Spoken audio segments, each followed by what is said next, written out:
Imagine this.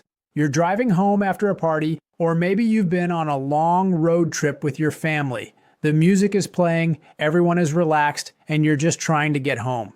Maybe you just finished a long shift at work. You're tired. You're thinking about dinner or going to bed. Then, out of nowhere, surprised, you notice flashing red and blue lights behind you. You pull your car over. You expect the officer to walk up to your window, but instead, the officer steps out of the patrol car with a firearm pointed towards your vehicle. Gasps. At that moment, your heart starts racing. You may be wondering, anxious, why is this happening? Did they mistake my car for someone else's? Is this a robbery? What should I do? Today, we're going to talk about that situation from an educational perspective. This is not legal advice. Every situation is different, and different departments have different procedures.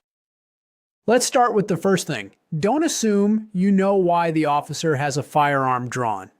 Many people immediately think, I didn't do anything wrong. Maybe that's true. But the officer doesn't always have the same information that you have. Sometimes officers receive reports that a vehicle matching yours was involved in a serious crime. Sometimes the license plate was entered incorrectly. Sometimes dispatch gives incomplete information. Sometimes officers simply don't know who is inside the vehicle. The important point is this. At that moment, the officer is treating the situation as a possible threat. Whether the information is correct or not is something that can usually be sorted out later. The immediate goal is making sure everyone goes home safely. So, what should you do? The first thing is to stay as calm as you reasonably can. That's much easier said than done. Your heart will probably race. Your hands might shake. You may even feel angry or scared.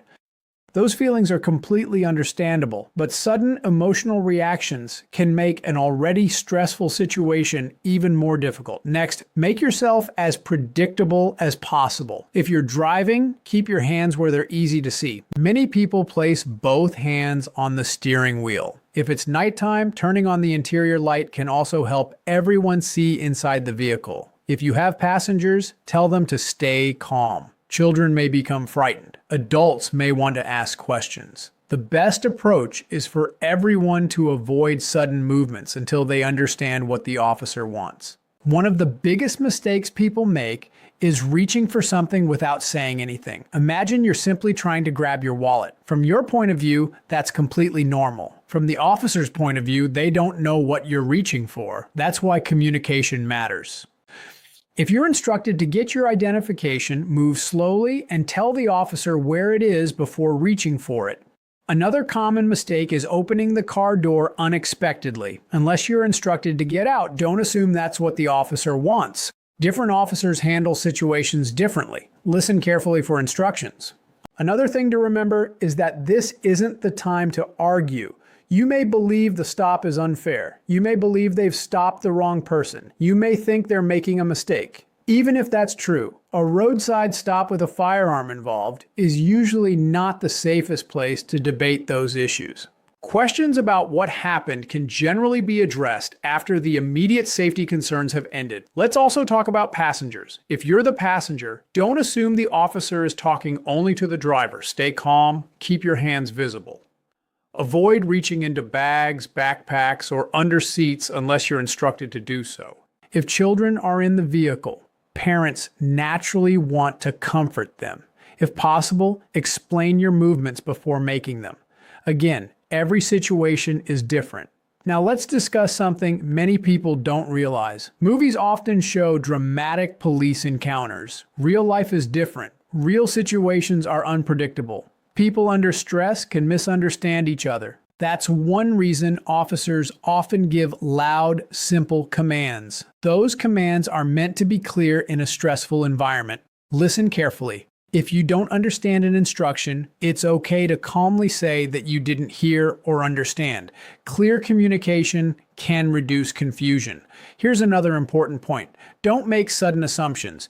If the officer has a firearm pointed toward your vehicle, it doesn't automatically mean you're under arrest. It doesn't automatically mean you've committed a crime. It doesn't automatically mean the encounter will end badly. Sometimes situations are resolved within minutes after officers confirm everyone's identity and determine there is no threat. Finally, remember that every encounter is unique.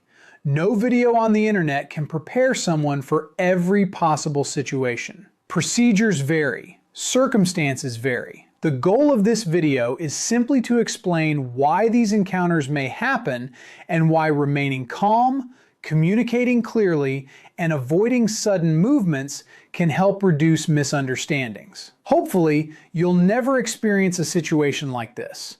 But if you ever do, understanding why officers may act this way can help you stay focused during an extremely stressful moment. If you found this educational, subscribe for more videos where we explain legal topics and real-world situations in plain English.